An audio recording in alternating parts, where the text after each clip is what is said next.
Mesdames et messieurs, bonsoir. Bienvenue au décryptage de l'actualité de cette semaine. Vous le savez, en ce dimanche, l'équipe nationale de football a courbé l'échine devant l'équipe de la République démocratique du Congo sur un score de 2 buts à 0. Le match comptait pour la dernière journée des éliminatoires de la Coupe du Monde 2022, évidemment, avant l'étape des barrages. L'équipe nationale donc est éliminée. On va démarrer le décryptage par là avec notre consultant politique maison, Agapit Napoléon Maforican. Bonsoir. Bonsoir, Agikris. Bonsoir à tous nos téléspectateurs. Merci de votre disponibilité traditionnelle sur cette émission. Est-ce que l'équipe nationale vous a surpris par sa défaite, vu déjà qu'à l'occasion de la journée précédente, elle avait quand même battu le Madagascar sur un score de 2 buts à 0? J'avais un peu pitié, hein, je vais le dire clairement. Je plaignais les spectateurs qui étaient les nôtres qui étaient dans l'hilar, hein, étaient hilar après les 2-0 à domicile, parce que notre national n'a pas montré sur les deux éliminatoires, CAN et Coupe du Monde, oui, qu'il ait eu un 11 national moralement au point. On a de la valeur, il y a de la valeur. Il est un bon entraîneur, et si moi j'avais un pouvoir, c'est de le maintenir en place, soit dit en passant. Je ne connais monsieur Dessus, ni d'Adam, ni d'Ève, je ne l'ai jamais croisé. Mais si moi j'avais un pouvoir, au lieu qu'on le remplace, qu'on en fasse venir un autre, parce que c'est pas là que ça se joue. Ça se joue sur le moral. Et le moral se façonne sur les grandes rencontres. Et les nôtres n'ont pas encore appris à négocier les grandes rencontres. Ce n'est pas l'entraîneur qui fait le jeu. Le seul reproche que moi je lui ai fait sur toute la chaîne, c'était la sanction de Jodel Dessous. Le casting était mauvais. Le souci d'exemplarité était à saluer. Après, tout est question d'analyse et de gestion de situation. Peu ou prou, on est éliminé. Je pense qu'on est à notre place. On est à notre place. Ah, on mérite la défaite? On ne mérite pas d'aller plus loin. Ah bon? Non. Franchement? Pourquoi? Parce que... Mais si on n'est pas capable de battre la Tanzanie, tout le monde de faire du nul à domicile. Si on n'est pas capable de faire du nul, de battre la Tanzanie, les Malgaches qu'on est allé battre sur place, on n'est pas encore en mesure. Vous savez, les grandes équipes, c'est celles qui arrivent d'abord à engranger les points à l'intérieur. Tout au moins un par match. Mais n'oubliez pas qu'au lieu de prendre 3 points, vous prenez 3 fois, ça vous fait 2 défaites. Donc, sur 3 matchs à domicile, vous ne pouvez pas ne pas avoir 7 points. C'est-à-dire 3-3-1 au minimum. 3-3-1 au minimum. À domicile. Et à l'extérieur, vous ne pouvez pas ne pas prendre 4 points. 3 et 1 au minimum. Et là, c'est clair. Alors, Abidjan, nous, a calculé 3-3, 7 points à domicile. 4 points à l'extérieur, ça fait combien? Ça fait 11. Ça veut dire 11 points. 11, la RDC s'est qualifiée à 11 points. C'est exactement ça. La RDC s'est qualifiée à 11 points. Et on aurait eu 11 points qu'on n'aurait pas été là. Parce qu'on est devant la RDC, évidemment, on a pris 2 buts aujourd'hui. Alors donc, ce qui est en cause, ce n'est pas le talent. Nous avons des joueurs aujourd'hui qui peuvent rivaliser avec quiconque, avec qui que ce soit. Et lorsque vous remontez à la CAN 2019, vous regarderez, on n'a pas gagné de match. On n'a pas battu, on a fait des nuls. Oui. Le problème qui se pose ici, c'est qu'il faut maintenant que nous ayons des joueurs qui arrivent à c'est au mental, je veux dire. Ça se joue au mental, tout simplement. Hein, je n'ai pas envie d'aller plus loin. Il y a des commentateurs sportifs, il y a des voix plus élevées, des voix plus autorisées. C'est vrai, j'ai démarré ma profession par le journal sportif, donc j'en suis jeune, j'ai été habitué de football aussi par ailleurs. Donc je connais le football, c'est pas là le problème. Oui. Le problème c'est que ce plateau est politique. Absolument. Et donc alors deux choses politiques, deux choses à dire politiquement. Si moi j'avais un petit conseil, je suis très loin de conseiller, mais si j'avais un conseil à donner, c'est qu'on ne change pas le sélectionneur, qu'on travaille dans la durée. Pour moi, c'est important qu'on négocie avec lui un autre objectif de donner du mental. Même si on perd nos matchs, que l'équipe gagne en mental. Ça doit être un objectif. Jouer, prendre des risques et façonner le mental tout au moins sur 2 ans. Après, on perd. Les grandes équipes, les grandes nations de football ne sont pas nées à une seule fois. Regardez la grande France n'a gagné la Coupe du Monde qu'en 98 chez elle. Et la Grande-Bretagne, pays de football, ne l'a gagné qu'une seule fois depuis 1966. Et court après. Et la CAN, on n'en parle plus. La Coupe, l'Euro, on n'en parle pas. Donc, c'est dire que nous ne sommes pas encore, c'est pas encore la catastrophe chez nous. c'est pas du tout encore la catastrophe. Mais il faut qu'on ait des objectifs. On a montré qu'on peut aller jusqu'en quart de finale à la CAN. C'est, disons, c'est à l'actif des autorités actuelles. Après, il faut se donner des objectifs. Et pour moi, le prochain objectif, c'est de donner du mental. Que nous soyons forts, que nous soyons négocier des matchs à l'extérieur. C'est toute une stratégie, c'est tout un montage. Comment pénétrons-nous les instances de direction? Comment gérons-nous les rapports de force? Comment gérons-nous le mental? Contre la Sierra Leone, on a perdu le mental, on s'est lamenté trop. On n'avait pas de quoi impacter à l'extérieur. Il y a du travail à ce niveau-là. Mais bon, comme je le dis toujours, moi, je ne vais pas jeter le bébé avec l'eau du bain. Bravo à nos écureuils. Ils sont à leur place. Ils sont éliminés. Bien. Alors, avançons. Avançons. Mais ces 10 dernières années, on a constaté que l'équipe nationale de football n'a pas vraiment réalisé de grandes prouesses jusqu'en 2019, où, à l'occasion de la phase finale de la Coupe d'Afrique des Nations, on s'est rendu compte que l'équipe a pu se débrouiller pour ne pas perdre un match, même s'il n'en a pas gagné non plus, jusqu'à aller à un quart de finale de la phase finale de la compétition. Et ça fait dire à tous les Béninois presque qu'on avait finalement enfin une équipe nationale, qu'on tenait notre équipe. Nous avons une équipe nationale. Ah bon? Nous avons. Mais déjà, dans les années 2009-2010, le Bénin était presque à la même étape que le Mali. Nous gagnons. Mais aujourd'hui, le Mali a beaucoup évolué. Vous voyez l'équipe du Mali. Non, jamais. Le Bénin, non, ne dites jamais ça. Le Bénin n'a jamais été au même niveau. Le Mali... Non, du tout. Le Mali, depuis 20 ans, occupe 20-25 ans, occupe déjà l'établissement du football. Nous, on a notre premier CAN, c'est en 2004. Oui. Donc, ne rêvons pas. Pourtant, à l'occasion des éliminatoires où l'équipe menée par Mote aussi, et tout ça, nous avions des... Bon, c'était un duel équitable quand même. Non, on avait... Enfin, c'est comme on nous disait chez nous, on a dominé, ils ont gagné. Non, maintenant, aujourd'hui, on n'est plus à ce niveau-là. Avant, quand on rencontre le Bénin, les gens savaient qu'au minimum, ils ont un point. Oui. Aujourd'hui, les gens prennent le Bénin au sérieux. Le match en RDC n'est pas un mauvais match. On est d'accord. On a manqué de, comme je vous ai dit, de mental à Cotonou pour perdre. Le match contre le Nigeria Porto-Novo ne devait pas être perdu. C'est le mental, mais ne rencontre pas le Nigeria qui veut non plus. Ne tire pas tête au Nigeria qui veut. Aujourd'hui, le Bénin a rencontré le Maroc à la CAN. Oui. A battu le Maroc, même si c'était au tir au but. Justement, mais battre le Maroc au tir au but n'est pas du gagné, n'est pas donné à tout le monde. C'est quand même les Lions de l'Atlas. C'est quand même le Grand Maroc qui a été en huitième de finale de la Coupe du Monde en 90, ou si je me trompe. Alors donc, le Bénin a évolué. Notre équipe, nous avons une équipe nationale. Nous avons des joueurs qui jouent aujourd'hui en Première Ligue, en France tout au moins. On en a, donc ils ne tiennent plus les seconds rôles, comme Philippe Doucet de Canal+, chahutait Joanne, comment il s'appelait, Gidonou, en Angola, lorsqu'il a le but gag, où il disait Joanne Gidonou, gardien de but CFA, ne savait pas qu'il y a plusieurs balles autour du terrain. Et vous voyez comment on nous naguait lors de la CAN en Angola. Aujourd'hui, on ne peut plus naguer le Bénin de cette manière-là. On a pris de la hauteur, on a du talent. Ce talent aurait voulu le mental, qu'on se qualifie le mental, Cameroun. Le mental. Ça change tout, le mental. Le mental. Mais ça change tout. Non, il y a plusieurs paliers où on travaille. Qu'est-ce qui s'est passé avec l'équipe de France à Nexna en 2010? Le mental. On a reproché à Domenech qui a fait... Pourquoi la France n'a pas gagné le mondial 2006 alors que ça lui tendait le bras, le coup de tête de Zidane? Pourquoi? Le mental.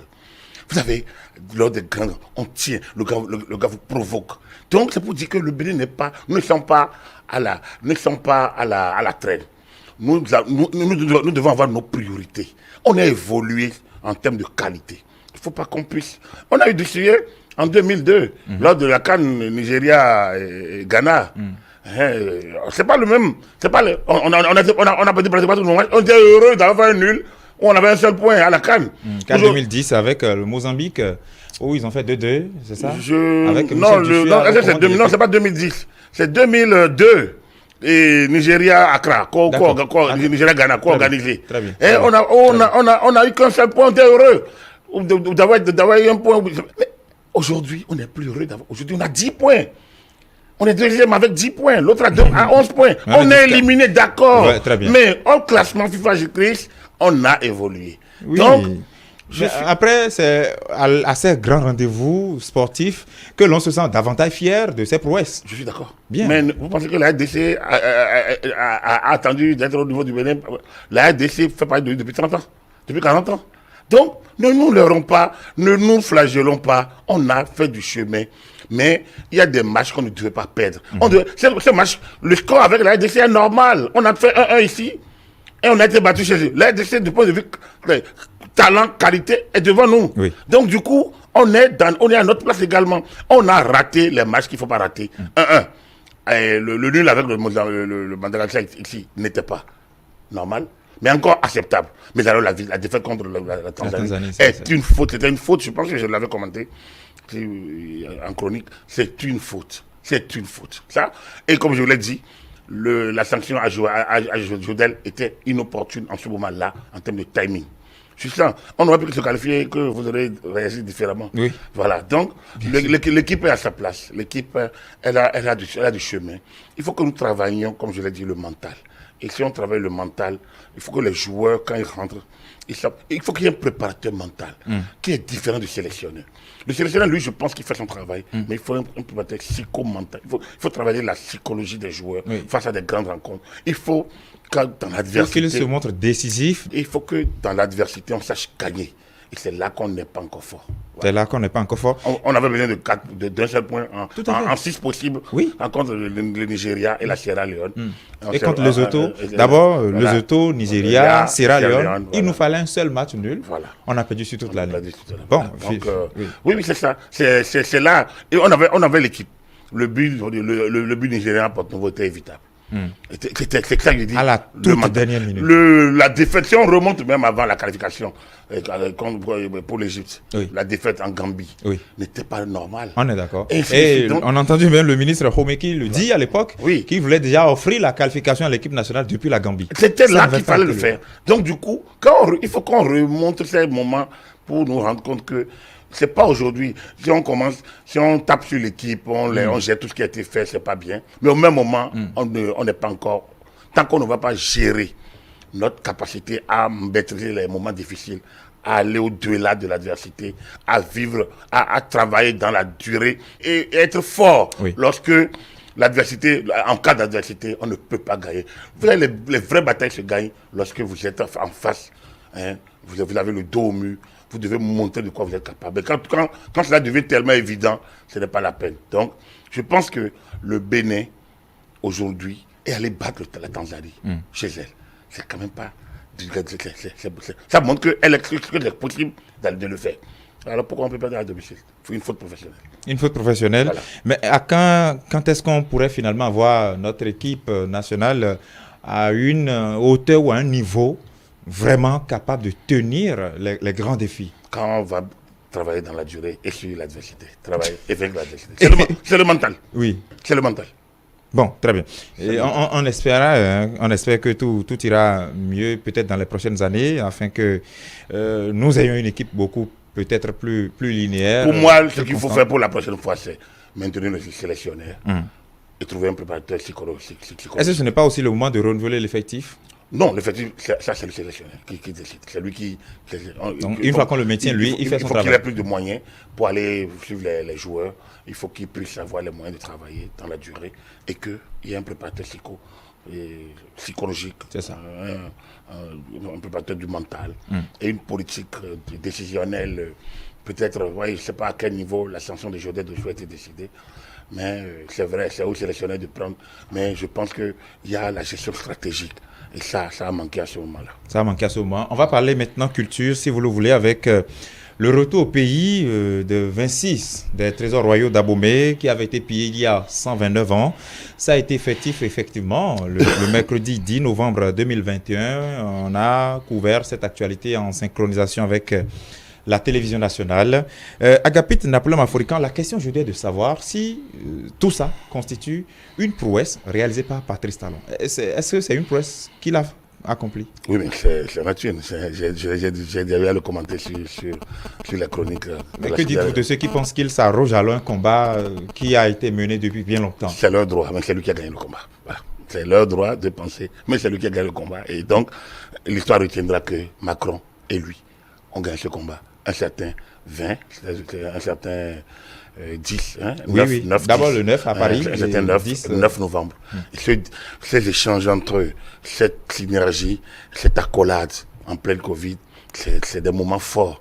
Et ce discours du chef de l'État où il parlait d'œuvres extorquées devant un président français, c'est fort. C'est ça. Je parlais tout à l'heure de gagnant moral, d'être fort dans l'adversité.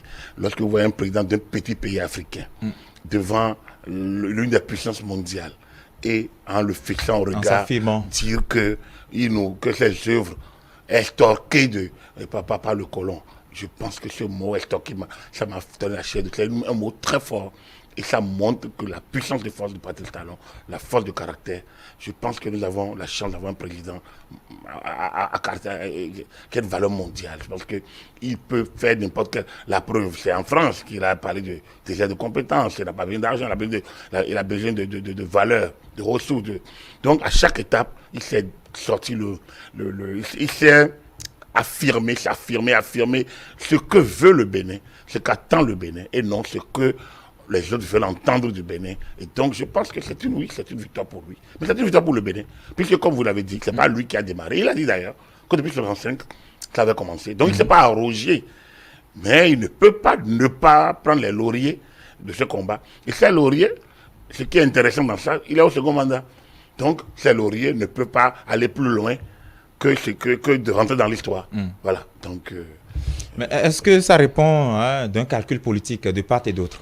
En France, la présidentielle, elle arrive et Macron souhaiterait bien revenir à l'Élysée. On a entendu son discours au soir même du même 9 où il s'adressait aux Français comme un potentiel candidat. Il parlait de Covid. C'est ça. Il relançait le plan Covid. Oui, donc, mais la presse française a bien dit que c'est le candidat tout fait qui parlait. Pour revenir, c'est quand même pas en retournant dans leur pays des œuvres extorquées en griffe, parce que j'ai emprunté au chef de l'État cette expression. C'est pas en retournant au pays des œuvres extorquées et qui peut gagner l'opinion française. L'opinion française est faite aussi de beaucoup d'Africains. Oui, non, mais attends, de Français d'origine africaine. Le Français qui peuvent trouver en lui un vrai amoureux de l'Afrique. Un Français demeure un Français. Oui. On a eu Lionel Jospin, un Français demeure un Français. Oui. Ne nous l'aurons pas.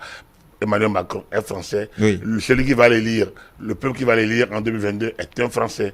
Si peut-être que si on avait eu la tablette de Gadegbe, peut-être que... la tablette aurait parlé. Peut-être que les dignitaires autorisés l'auraient exploité et auraient sorti de cette tablette les paroles prophétiques qui pourraient peut-être nous faire voir 2022 ou les sacrifices ou libations à faire pour que ce soit... Mais le chef d'État, Patrice Talon, descendant de Guédébé, il faut le dire, a quand même dit qu'il verra bien. Il a dit, vous aurez le retour. Il aura le retour. Bientôt. Alors, et il l'indexait comme ça. Alors, donc, bon. Qu'est-ce qu'il veut dire par là? Enfin, vous êtes un consultant politique. C'est un petit-fils de Guédébé qui parle. Oui, tout à fait. Enfin, donc, son arrière-grand-père. C'est tout sauf naïf, ça. Son arrière-grand-père ou son grand-père, je ne sais pas à quel lié. Mais, c'est quand même dit par un petit-fils de Guédébé. Voilà. Il a beau être le président de la République du Bénin. Il a évoqué la tablette du roi Béranger, de la royauté d'Abomey. Et donc, il n'a pas dit de son grand-père. Il a évoqué ça. Là, on est dans la forme purement républicaine.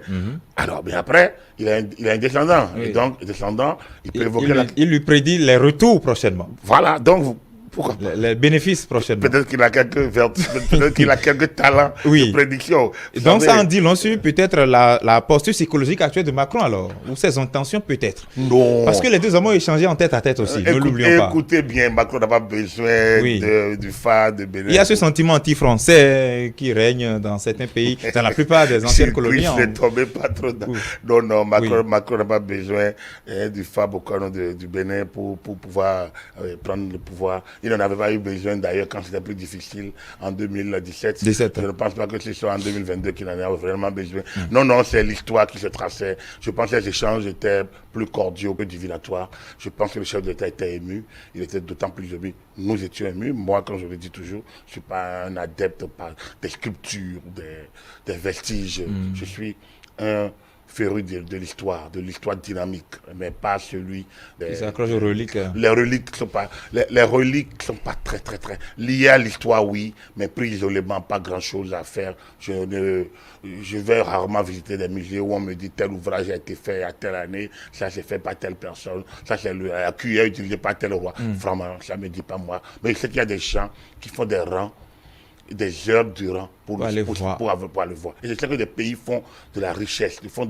d'énormes richesses. Ils sont connus au plan mondial parce qu'ils sont de ces vestiges qu'ils montrent. Et donc, du coup, je pense que, oui, le jeu en valait la chandelle.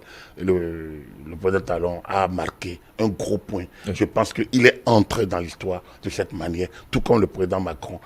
Après, il y aura sans doute d'autres œuvres qui vont être retrocédées, c'est sûr. Ça peut durer le temps que ça durera, mais on ne dira plus que c'est la première fois. Parce que la première fois, ça a eu lieu un 9 et 10 novembre 2021. Mais au-delà de la simple question d'élection de Emmanuel Macron, il y a les questions géostratégiques de la France en Afrique. Est-ce que ça aussi, ça ne répond pas de la nouvelle politique africaine de la France? Parce qu'on a déjà vu en amont le sommet, le 28e sommet Afrique-France, sous la forme à laquelle on a assisté là. Est-ce que ce n'est pas quelque chose? C'est vraiment ça. Où la Turquie, la Chine, la Russie. Non, je ne pense pas que je pense pas que Macron n'est pas dans la compétition Russie-Chine, tout ça là. Macron est porteur d'une nouvelle vision de la France en Afrique. Oui. C'est pas le descendant de... Non, il est de son temps. Le monsieur a 40 ans. 40 combien? 42, 43. Donc, en 1960, il n'était pas né. Donc, il n'est pas dans il n'est pas dans la décolonisation. Il n'est pas dans les... Donc, en son temps, la France n'a plus d'intérêt, n'a plus que d'intérêt. Ah non, vous pensez que vous pensez que pas d'intérêt. Vous pensez que en se maintenant dans les capitales africaines, en ce temps-là, oui. Non, c'est ça que je vous dis. Lui n'est pas dans ça. Parce que son analyse va... Ce n'est plus ça. Le moment où la France mater peut imposer, où le pépère Mitterrand peut débarquer en Afrique, et s'offusquer qu'on ne l'ait pas accueilli à l'aéroport, c'est fini. Macron vient au Bénin, il ne l'a pas accueilli à l'aéroport. Il n'attend pas ça.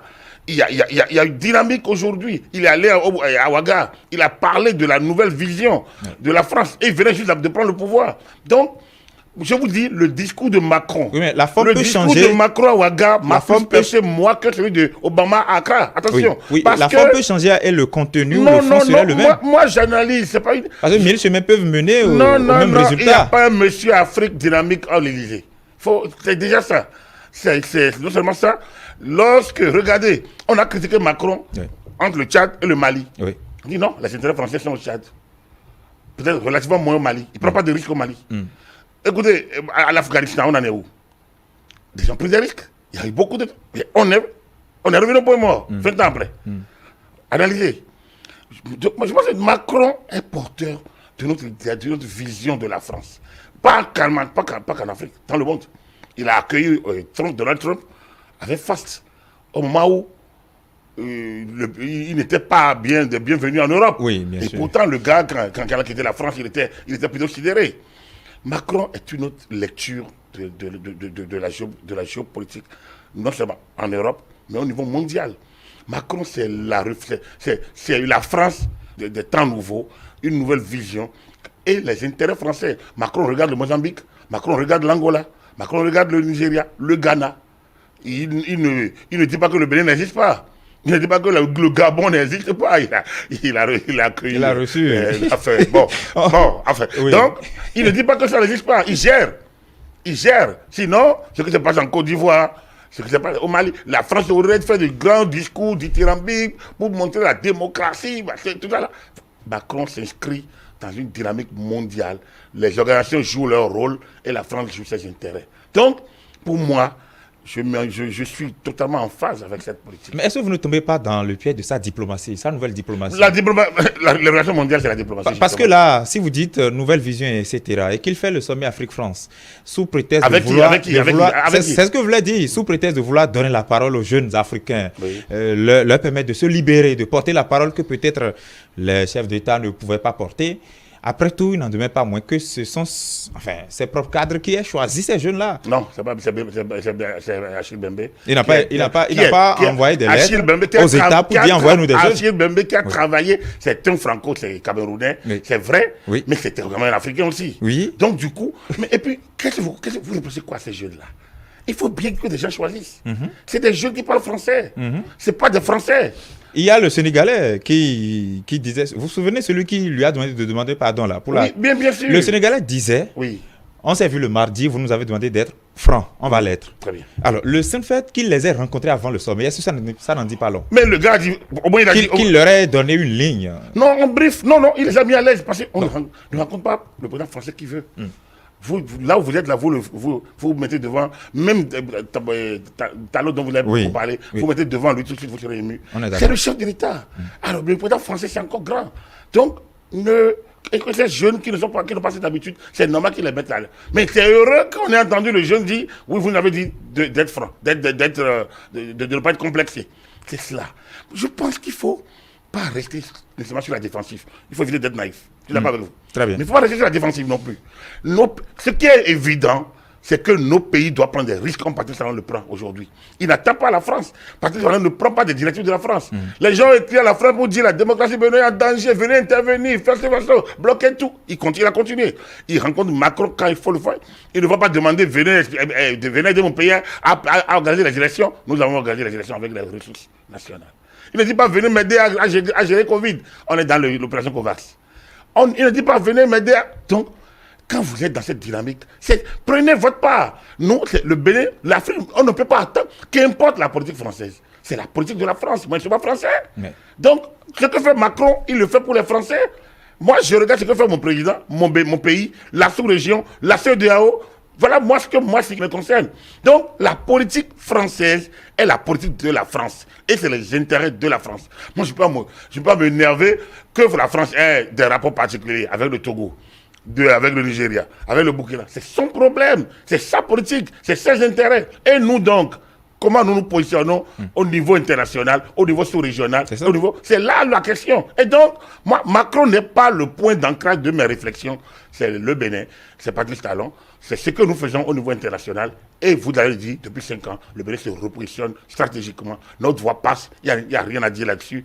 Même ceux qui ne sont pas d'accord avec le régime, je pense qu'ils sont totalement sidérés par ce qui se passe à l'extérieur.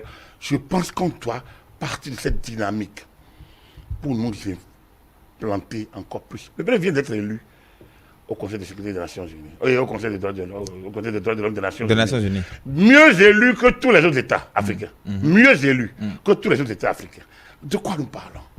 C'est ça la vie, le Bénin à l'extérieur. Même si des gens n'y voient pas vraiment de prestige. Laissez des gens voir ce qu'ils veulent voir. Mais moi, je parle données, je parle chiffres, je parle faits. Il y a aussi les faits. Non, quels faits? Les gens donnent leur opinion, c'est logique. Ils ont le droit. Mais moi, je parle des chiffres. Est-ce que le vote a eu lieu logiquement? Au moment où les gens ont 114, nous avons 188, 189 sur 192 votants. Quand même. Donc, ça, c'est des données. Et quand vous les voyez, vous sentez que le Bénin vit. On a reçu l'équipe de la Commission africaine de la Cour africaine des droits de l'homme. Les gens ont dit beaucoup de choses, mais la nouvelle équipe est arrivée. Donc, le Bénin a fait des propositions par rapport à la crise dans la sous-région. Le Bénin a une position aujourd'hui qui les met, qui partage avec les pairs. Combien de fois on a partagé des positions sur la situation de la sous-région depuis ces 20 dernières années? Le Bénin, avant, on participait tellement à des sommets, mais on n'avait aucune vision réellement. Oui, avec le ministre Bako, avec Jean-Marie Ouzou sur le président Yahi, oui, on a fait des efforts. Il y avait des efforts déjà qui étaient latents, qui étaient perceptibles. Donc, quand le président Yahi a été président de l'Union africaine, on aurait dû faire beaucoup mieux. On a perdu la commission de la CEDEAO, on l'a finalement gagné par là. Bref, donc il y avait une dynamique qui a commencé et qui se poursuit encore aujourd'hui. Et je pense que c'est ça l'actif du pays. Et moi, ce qui m'intéresse, c'est la dynamique du Bénin vers l'extérieur. Très bien, c'est la dynamique du Bénin et vous avez dit tout à l'heure que le Bénin vit, que la démocratie, ça fonctionne. Fait à l'appui. Voilà, avec des faits. Et nous allons prendre de nouveaux faits, justement, nous basant sur une nouvelle actualité.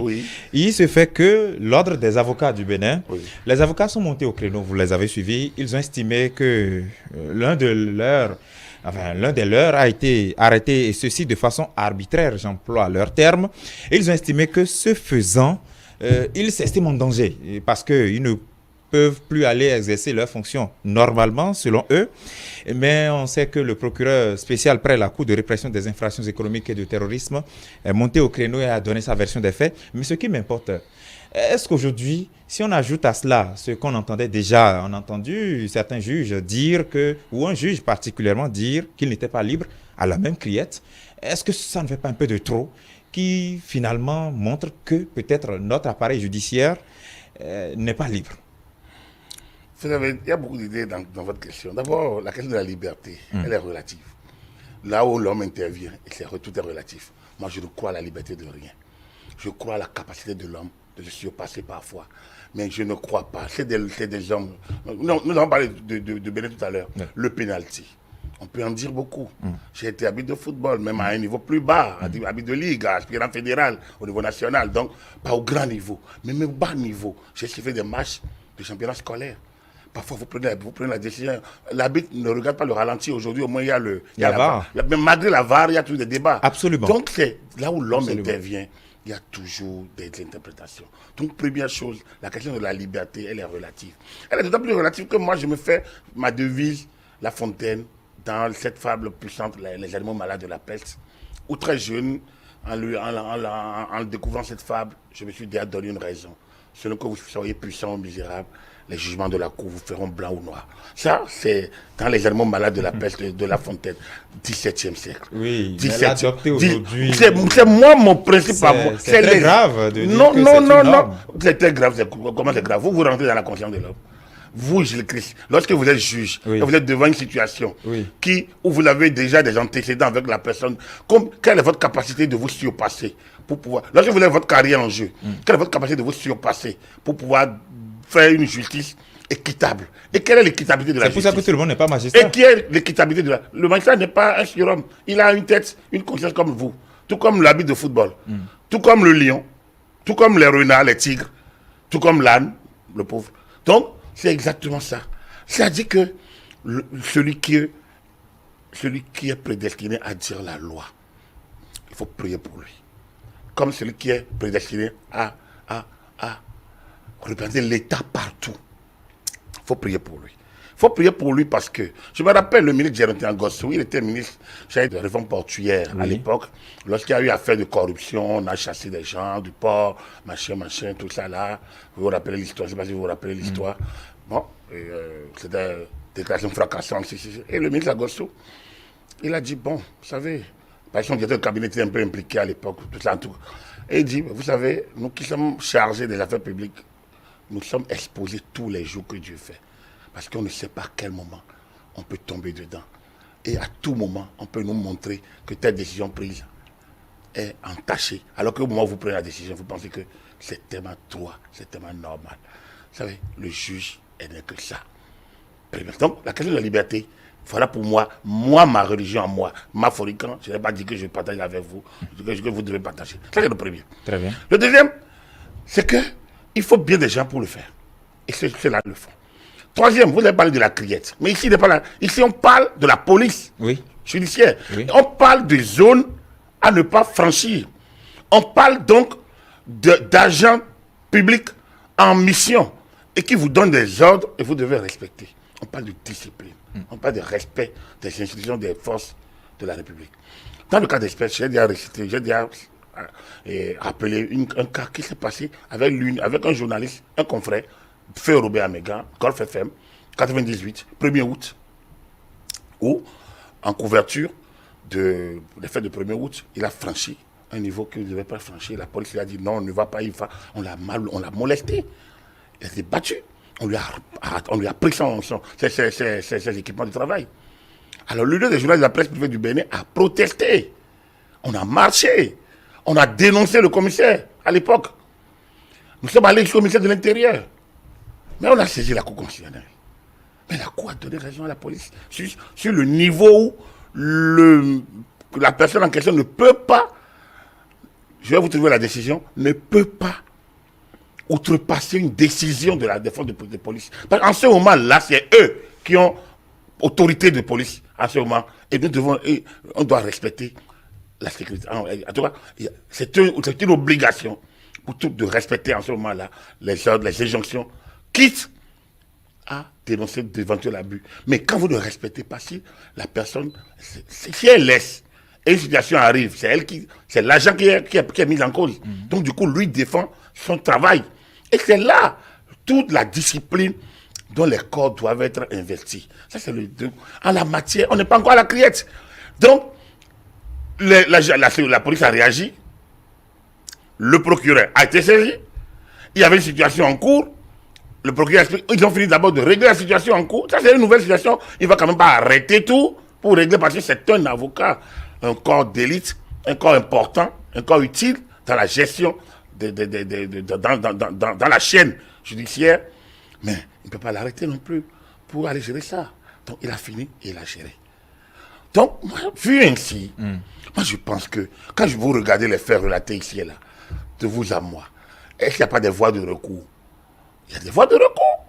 Moi, je trouve que je ne vois pas pourquoi un mois après ou des semaines après, on rend ça public. Alors que c'est une situation qui doit se gérer normalement avec les instances qui existent. Si les avocats eux-mêmes ne croient pas aux instances dans lesquelles ils fonctionnent, des instances qui les font gagner leur vie, alors qu'est-ce qu'ils vont demander au peuple alors? D'où la question que je vous pose. Non, du tout. Votre question n'est pas opportune. D'autant que, je dis, ce cas-là, il y a des voies de recours. Oui, mais, on a attendu... mais eux, ils sont déjà dans le milieu. Ils connaissent le milieu judiciaire. Oui. Et ils crient à Ro. Ils crient au scandale. Lequel? En disant quoi? Bon, vous les avez entendus. Ils ont estimé que c'est une arrestation arbitraire. Une arrestation arbitraire, c'est vrai. Oh, avant eux, il y a des citoyens qui criaient aussi une arrestation arbitraire. C'est comment? Pas une grève? Une arrestation arbitraire, on connaît comment ça se fait. Huissier de justice. Ils connaissent. On aurait pu faire constater sur place. Constat d'huissier. Et autre chose. Ils connaissent la procédure. Alors, si eux qui connaissent la procédure, finalement, parce que si eux connaissent la procédure, la remet en cause, finalement, il n'y en aura plus. Vous voulez qu'on aille à la loi du talion et pour dent pour dent? Parce que c'est quand même là. Ce n'est que là l'appareil judiciaire. Il ne changera pas du nord au sud. En France, lorsque ça commence, on dit non, il y a chasse à l'homme. Aux États-Unis, on dit il y a chasse à l'homme. N'importe où on dit parce que c'est des hommes. Le mur des cons. On en a parlé. Ce président-là est pris à partie. Aujourd'hui, il a été condamné. Et il a encore plein de procédures judiciaires. Et pourtant, ils n'ont pas remis en cause la justice française.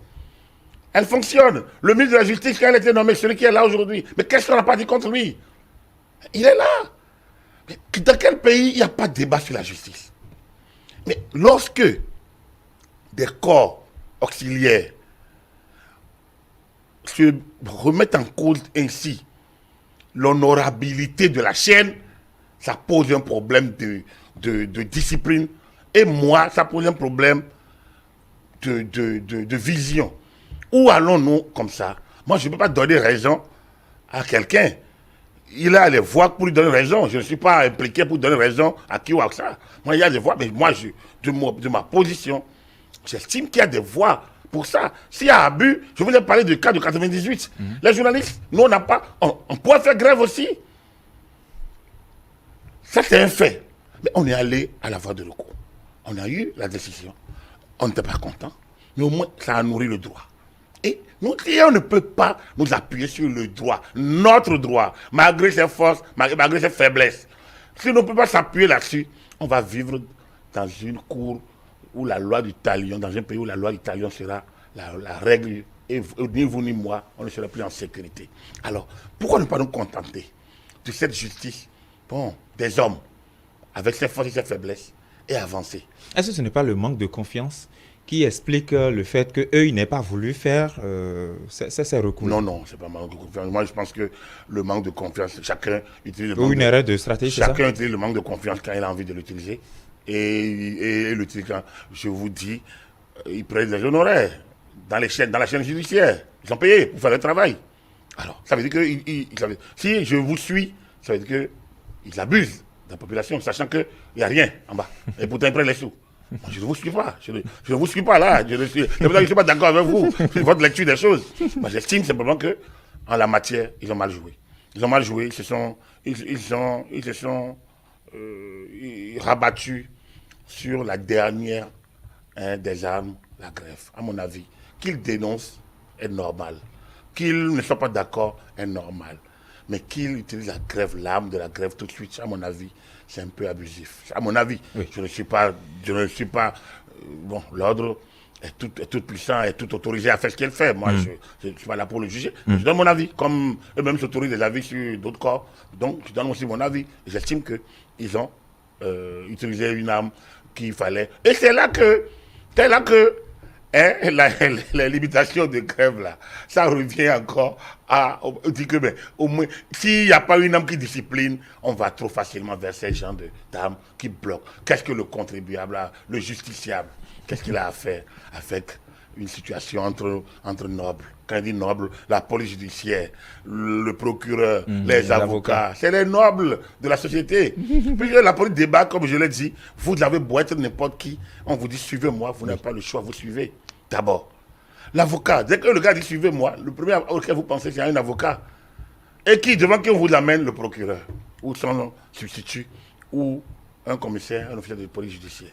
Donc, c'est des nobles, c'est des métiers nobles, c'est des corps nobles. Alors, si déjà ces corps se mettent devant et se lamentent publiquement de leur procédure, alors finalement, nous, on va dire quoi?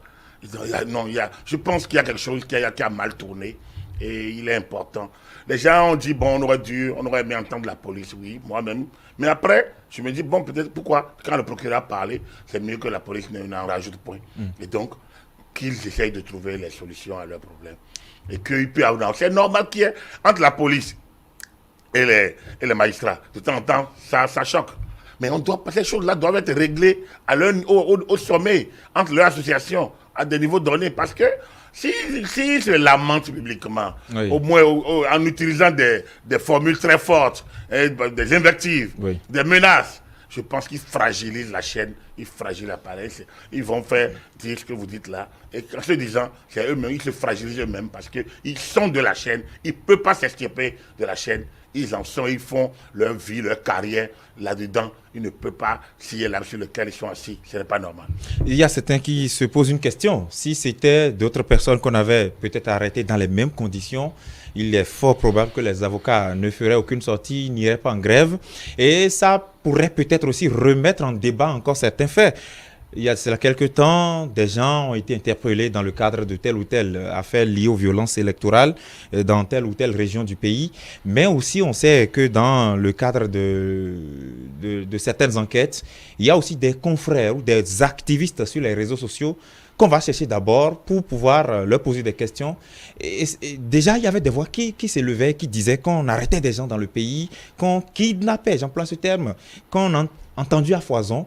Est-ce que ça ne remet pas en débat encore ces différents faits-là? Si les avocats avaient fait la grève pour ça, j'aurais compris.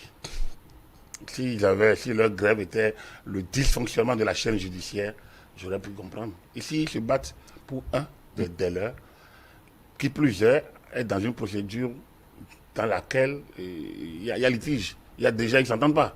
Donc les faits ne concordent pas entre ce que le procureur spécial a dit, oui. Et ce que donc du coup il y a déjà un débat qui doit aller d'un moment être joué quelque part. Donc du coup cet exemple dont vous parlez, je vois pas, les avocats ne se plaignent pas sur le fonctionnement de la justice, ils défendent un des leurs. Donc il n'y a aucun parallèle à faire. Ils sont dans le corporatisme.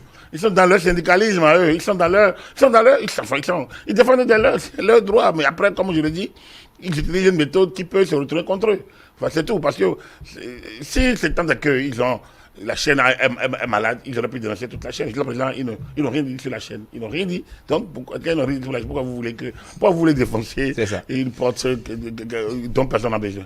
Très bien. Alors, pour finir, un mot sur cette question liée à l'opposition et aux prochaines élections. On a entendu ce matin sur nos antennes Eugène Azatassou dire à l'occasion de l'entretien qui a été conduit par François-Xavier Noumon. Il a dit beaucoup de choses. L'opposition, rien ne l'empêchait d'aller aux législatives de 2019, rien ne l'empêchait d'aller au communal de 2020, encore moins à la présidentielle, et que si on ne mettait pas tout en œuvre pour les exclure encore pour les prochaines élections de 2023 et 2026, qu'ils iraient normalement aux élections. Bon, là, il dit clairement que, et là, il a dit d'ailleurs qu'actuellement, c'est sûr qu'on réfléchit encore à quoi trouver pour les empêcher. Est-ce que vous voyez qu'au sein de l'opposition, lorsque vous écoutez, au-delà de Jean Azatassou, les acteurs politiques, est-ce que vous voyez une certaine cohérence dans la préparation de ces élections? Non, d'abord, bon, Azatassou, il récite, enfin, chante le même refrain depuis des années, des mois. Donc, du coup, on l'a exclu, on l'a exclu, on l'a exclu. Lorsque vous dites que, bon, voilà, que vous ne voulez pas de parrainage. Lorsque vous choisissez une partie de la loi, enfin, à son âge, à son expérience, il sait bien qu'on ne choisit pas une partie de la loi, que la loi, elle est dure, mais elle s'impose à vous. Et il le sait mieux. Donc, il sait mieux que la loi, quel que soit qui, un parlement, il est un parlement. La couleur du Parlement n'est pas dans aucun manuel de sciences politiques, dans aucun amphi. On m'a donné une couleur pour un Parlement. Un Parlement est issu d'élections. Et l'élection est organisée, elle doit être plurielle ou légale, et ouverte à tous, et donc sincère. Oui. La sincérité. Donc, si l'organe chargé de veiller à la sincérité de l'élection dit que l'élection est sincère, c'est que l'élection, les résultats s'imposent à tous. Il se fait que non seulement l'organe l'a dit, mais les organes régionaux qui doivent contrôler l'ont fait. Mais depuis 3 ans, on nous a empêchés, on nous a exclus. Bon, on va pas, je pense qu'il faut qu'on avance. Oui.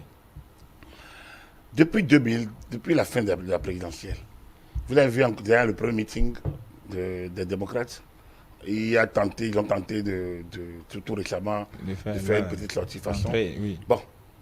Mais depuis là, ils sont où? C'est où? Quel est l'ancrage? Vous avez posé une question par rapport aux anciens amis, aux alliés. Ils sont encore dans l'histoire de phase de concertation, de quoi là? Mais concertation ne veut pas dire préparation pour aller aux élections. L'élection, c'est un parti. Ce n'est pas alliance de partis. Il n'y aura pas d'alliance de partis. Donc il n'y a pas un parti béninois qui s'appelle l'opposition béninoise. Donc il y a des partis politiques qui se positionnent dans l'opposition. J'ai entendu dire, bon, des gens doivent clarifier leur position. Mais le gars dit je suis de l'opposition, vous dites il n'est pas de l'opposition. Oui. C'est à vous de dire maintenant chacun qui est son père, qui est sa mère. Non, de quelle région il est. Chacun se reconnaît de là où il veut. Oui. Et un homme responsable dit je suis de l'opposition. Un groupe dit, et vous dites non, il n'est pas de l'opposition. Oui. Mais ça veut dire quoi? Vous êtes dans un jeu, jouez votre jeu. Mais pendant que vous jouez, d'autres aussi jouent. C'est là le problème. Alors, les entendre, tout est question d'une identité idéologique. Personne ne peut pas. Enfin, elle est politique. N'importe qui ne peut pas venir à ETélé dire je suis agent de ETélé. Elle est politique, elle n'est pas idéologique. Le positionnement est politique. On est de la majorité ou on est de l'opposition. Il n'y a pas une situation idéologique de l'opposition, non. Il n'y a pas un positionnement de l'opposition. Oui, c'est politique. Donc, oui. Dans le cas c'est un état d'esprit à un moment donné. C'est un positionnement à un moment donné. Très bien. Mais un positionnement. Si eux, ils estiment qu'ils ne partagent pas les mêmes façons de voir. Oui, mais dans une opposition, il peut y avoir plusieurs courants. Absolument, comme dans une majorité. Vous pensez que tous ceux qui sont dans l'affaire de vote de la loi sur l'avortement, vous avez entendu, on a parlé de ça, vous avez entendu Flavonou, vous avez entendu Akhenaton, mais ce n'est que eux, mais il y a d'autres qui pensaient la même chose. Oui, il y en a peut-être qui pensaient pire. Alors, le problème, c'est que ces dernières années, on a entendu beaucoup de termes opposition constructive, opposition de... Chacun, des patriotes ou des choses oui, ça. Voilà. Bon, ça, moi, je n'ai pas envie de tomber dans ça. Que je dis que c'est une affaire de positionnement. Quelqu'un dit, moi, je suis opposition constructive. Ça veut dire quoi? Ça s'oppose à une opposition destructive. Une opposition qui bloque tout. Une opposition qui dit, non, on ne veut pas aller. Aucune opposition ne se réclame destructive. Exactement. Mais bon, quand donc on n'a pas besoin de dire qu'on est opposition constructive, alors. Non, c'est ça que je vous dis. Oui. À partir du moment où vous opinez sur les autres, oui. Les autres aussi opinent sur vous. Et donc, d'accord. Si vous dites que les autres ne sont pas opposés, ils disent, non, nous on est là, pas pour jeter le bébé avec l'eau de bain, mais nous on est là pour dire ce qui ne va pas. Mais nous, si ça va, on dit que ça va. Maintenant, dites ce que vous faites. Vous êtes là pour bloquer tout. On ne va pas aux élections, on ne négocie pas. Si on ne fait pas ça, si la loi n'est pas là, nous on ne va pas. Dans quel pays on dit ça? Où la loi doit être... C'est-à-dire que vous choisissez votre loi à vous. Vous allez aux examens, vous dites donc si la loi n'est pas dans cette logique, nous on n'ira pas aux examens et on bloque les examens. Vous êtes là où? Dans aucun pays. Nulle part. Aucune démocratie. On appelle ça de l'anarchie. Des velléités anarchistes, des visées anarchistes, donc du désordre. Voilà. Donc des acteurs politiques appréciés. Donc, Azatassou, c'est bien. Moi, je l'apprécie beaucoup. Une personnalité.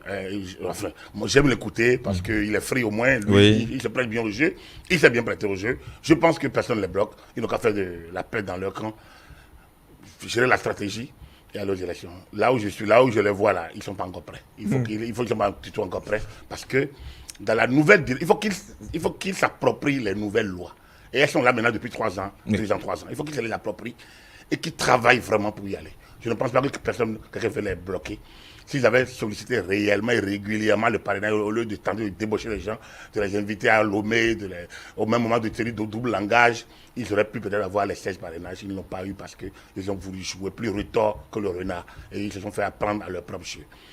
Voilà. Donc, voilà. législatif 2023, je pense que les démocrates, il leur appartient de se préparer, tout comme les autres partis, et d'y aller.